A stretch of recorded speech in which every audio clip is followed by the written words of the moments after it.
नमस्कार। आज उत्तर प्रदेश समाचार के लाइव सेशन में हमारे साथ हमारे पूर्वांचल के विख्यात और कहा जाए कि बेबाक यूट्यूबर बिस्भूषण मार्कंडे सर हैं। आज हम सर से जानेंगे कि ये जो इनका सफ़र रहा है, क्योंकि सर ने 0 सब्सक्राइबर से शुरुआत करके और 10 लाख का परिवार बना लिया, जिसे यूट्यूब की दुनिया में कहा जाता है कि गोल्डन बटन प्राप्त हो जाता है। तो सर ने ये सिलसिला कैसे प्राप्त किया और इस सफ़र में, इतने बड़े सफ़र में क्या क्या समस्याएं आई, हम सर से जानेंगे। सर, सबसे पहले स्वागत है आपका। शुभकामना, नमस्कार सभी आपके सम्मानित दर्शकों को।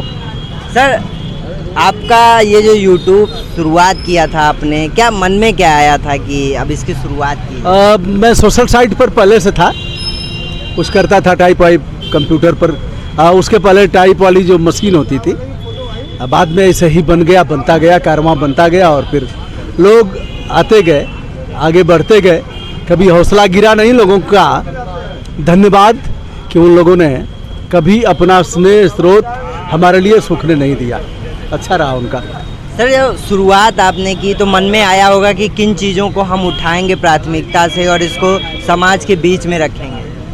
सबसे पहले तो हमारा पर्यावरण पूरक जो आधार था वह पर्यावरण से जोड़ करके था, नदियों को लेकर के था, पॉलीथीन पर बैन हो उसको लेकर के था, अच्छा पानी लोगों को मिले, जल संभरण हो, धरती की जो कोख सूख रही है उसको ठीक किया जाए। इन सब विषयों को लेकर के असी नदी है, गंगा नदी है, वरुणा नदी है, ऐसे तमाम झील हैं, पोखरे हैं, कुएं हैं, इनको लेकर के था। वो आज भी हमारा बरकरार है, संघर्ष लगातार हो रहा है। सर, सरकार की नीतियां बीच में आई कि पॉलीथीन को बैन कर दिया जाए या फिर स्वच्छता अभियान को चलाया जाए, लेकिन यह ज़मीनी हकीकत तक कहाँ दिख रहा है? क्योंकि पॉलीथीन तो अभी भी मार्केट में उसी तरह। देखिए, बैन तो अखिलेश सरकार ने भी किया था, बहन जी ने भी किया था, और इसके पहले कोर्ट का भी महत्वपूर्ण विनिश्चय है।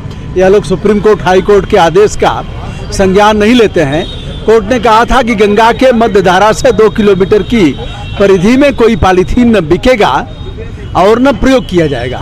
अगर ऐसा होता है तो यह कानूनी अपराध है, लेकिन चल रहा है। मैं जिला पंचायत का मेंबर था। पहली बार जब बैठक में गया, हम लोगों का स्वागत समारोह था, तो उसी पॉलीथीन प्लास्टिक की गिलास में पानी, उसी की गिलास में मट्ठा और फिर उसी के पैक में मिष्ठान और समोसा।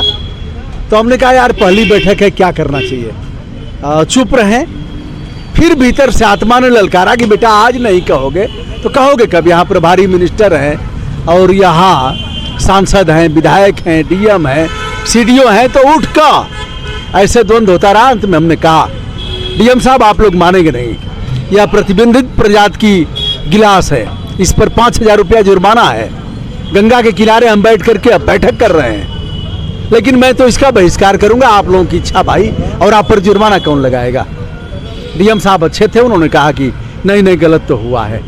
फिर सदन में कुल्हड़ आया, कुल्हड़ का प्रयोग हुआ, स्टील की गिलासें आई, ऐसा टोकाटाकी होता रहा। अधिकारियों को पकड़ा, लोगों को पकड़ा, हजारों हजार की संख्या में कपड़े के झोले बांटे गए, ऐसे हुआ। सर, आपका जो ये बेबाक पत्रकारिता है, आपने पुलिस अधिकारियों को भी रोककर उनके ड्राइविंग लाइसेंस और सब कुछ मांगे, तो क्या इस प्रकरण में क्या लगता था कि मालिक हम लोग हैं ना, और मालिक को मालिक की हैसियत जानना चाहिए। अब जैसे कोई ठीक है, थाने का दरोगा है, हार्न बिला वजह बजाया जा रहा है, ड्राइवर उनका सीट बेल्ट नहीं लगाया है, तो हम पूछेंगे नहीं, कहेंगे क्यों दरोगा जी सीट बेल्ट नहीं है क्या आपके पास, लगाइए। लेकिन यह तभी होगा जब हम हेलमेट लगाएंगे, या तभी जब हम नियमों का पालन करेंगे, और तभी हम कर पाएंगे। नहीं तो अगर अपने हम गंदा काम करेंगे तो दूसरे को टोक नहीं पाएंगे। कई बार हमने उनका डीएल चेक किया, उनकी आरसी मांगा, बहरहाल निराशा हाथ लगी, कभी था नहीं उनके पास। बहरहाल मैंने किया। सर, कोविड का समय था और आप तब भी दिखा रहे थे चीज़ों को, बाद में आप भी इससे प्रभावित हुए, तो ये समय कैसा रहा और आप लोगों को कैसे अवेयर करना चाह रहे हैं कि तीसरी लहर के लिए सरकार तमाम चुनौतीपूर्ण तैयारियां कर रही हैं कि ना आने पाए, तो आप क्या संदेश देंगे? देखिए, सतर्क रहना है। मास्क मैंने हाथ में ही लिया है, मुझे नहीं पता था कि कोविड के सवाल आप पूछोगे। लेकिन यह है कि हमारी लापरवाही निश्चित रूप से घातक है। संक्रमित मैं भी हुआ था, इसकी ताकत से अपरिचित था, मैं नहीं जानता था कितनी बड़ी ताकत इसके पास है कि आएगा और ऐसे चढ़ करके गला घोंट देगा, चाह करके भी आदमी कुछ नहीं कर पाएगा। इसका एहसास हमने किया। अब यह है कि उन दिनों भी मैंने जीवंतता के साथ इसको फेस किया। यह हो सकता था कि हमारे साथ के तमाम लोग चले गए, बहुत लोग चले गए। रोज़ हम देखते थे कि फला चले गए, फला चले गए, फला नहीं रहे। उस परिस्थिति में जान जा सकती थी, लेकिन जीवंतता के साथ तब भी हम वीडियो करते रहे। और लोगों से यही हम अनुरोध करेंगे कि हिम्मते मर्दे मददे खुदा। यदि मर्द में हिम्मत है तो ऊपर वाला मदद करेगा, लेकिन परहेज तो करना है। लापरवाही कदाप ठीक नहीं है। मैं भी पहले बहुत गंभीर नहीं था इसके प्रति, लेकिन बाद में जब हुआ तो गंभीर होना पड़ा।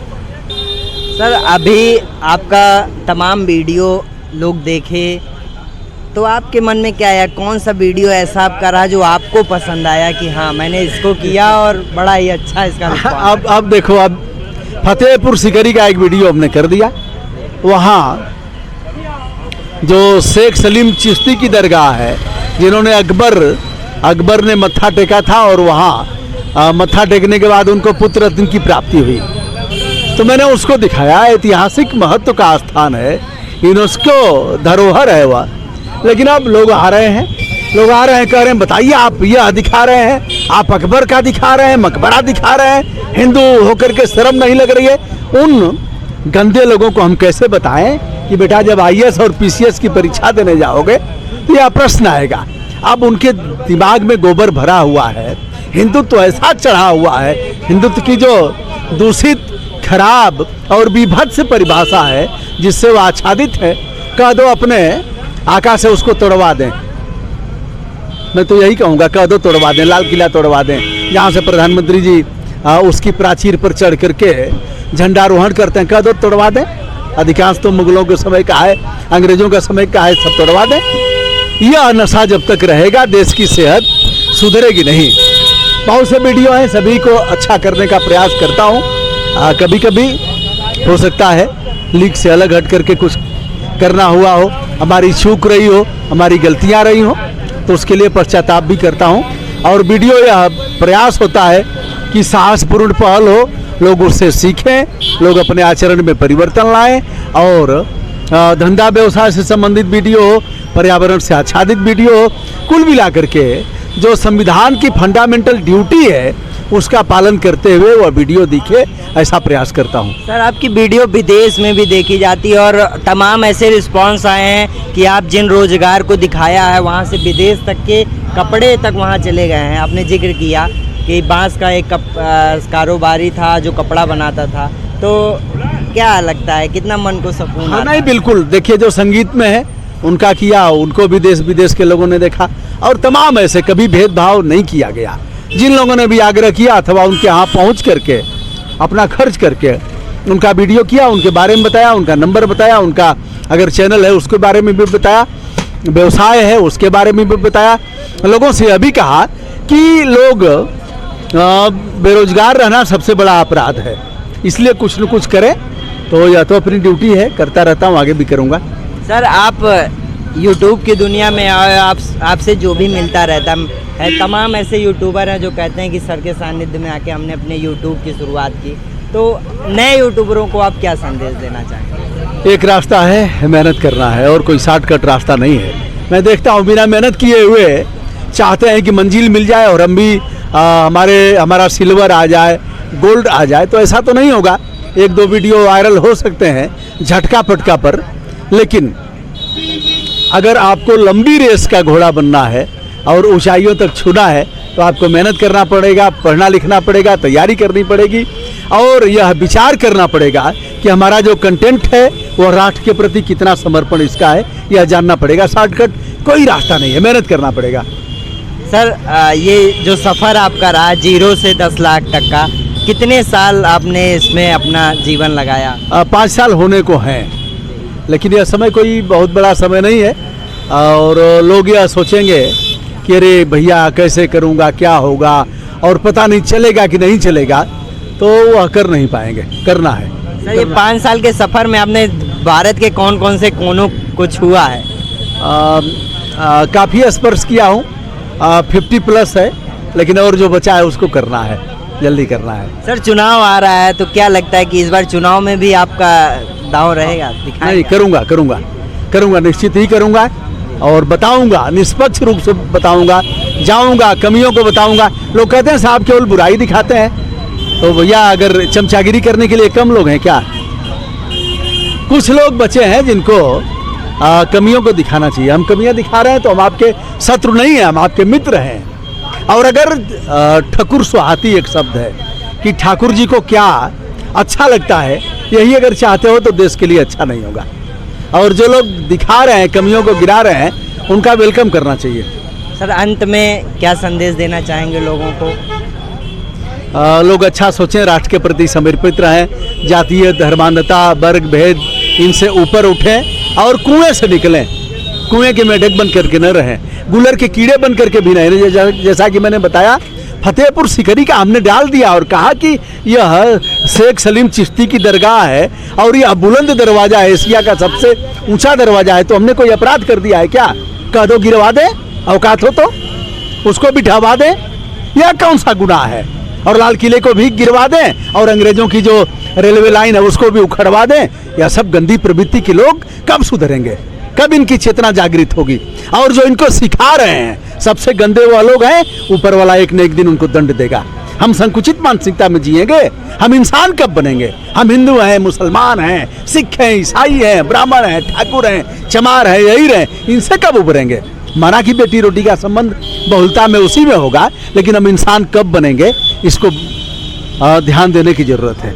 बहुत बहुत धन्यवाद सर। शुभकामना, धन्यवाद। आज हमारे साथ ब्रिजभूषण सर थे, जिन्होंने अपने पूरे इस जीवन को जिस तरह से यूट्यूबर की दुनिया में उबारा और कई लोगों को बनाया भी सर ने, और कई लोगों के ज़रूरत की चीज़ों को सरकार तक पहुंचाई, उनकी मदद की।